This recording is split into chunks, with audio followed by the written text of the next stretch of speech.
دوستوں، تاخیر مناسب نہیں۔ ایک میڈیکل کالج کا پروفیسر زبانی امتحان لے رہا تھا۔ اس نے طالب علم سے پوچھا، تم ان میں سے کتنی گولیاں اس شخص کو دو گے جس کو دل کا دورہ پڑا ہو؟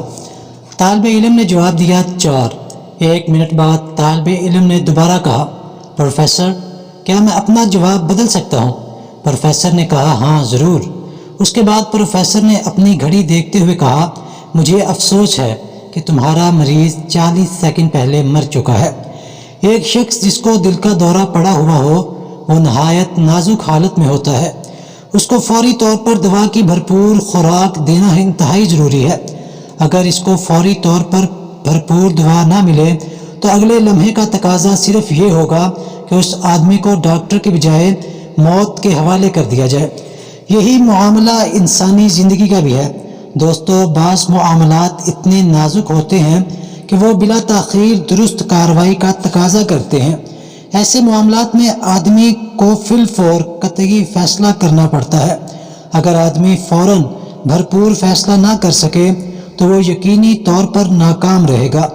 اگلا لمحہ جو اس پر آئے گا وہ صرف اس کی حسرت میں اضافہ کرنے کے لیے ہوگا، نہ کہ اس کی کامیابی کے باب کو مکمل کرنے کے لیے۔ پیارے دوستو، زندگی کے سفر کی مثال ٹرین کے سفر کی ہے۔ ٹرین اپنے مقررہ وقت پر منصوبہ بندی کر کے اسٹیشن پر آتی ہے اور چند منٹ رک کر دوبارہ آگے کے لیے روانہ ہو جاتی ہے۔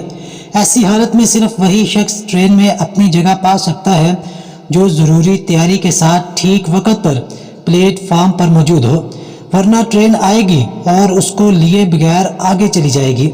ناظرین، اس طرح مواقع ہمیشہ اپنے وقت پر آتے ہیں، مگر مواقع کسی کے لیے ترقی کا زینہ بن جاتے ہیں اور کسی کے لیے محرومی کا اعلان۔ جب موقع آتا ہے تو آدمی کو چاہیے کہ اس کو فوراً استعمال کر لے، کہیں ایسا نہ ہو کہ بعد میں صرف پچھتاوا رہ جائے۔ ایک تحقیق کے مطابق آدمی کو ایک دن میں 60,000 خیالات آتے ہیں۔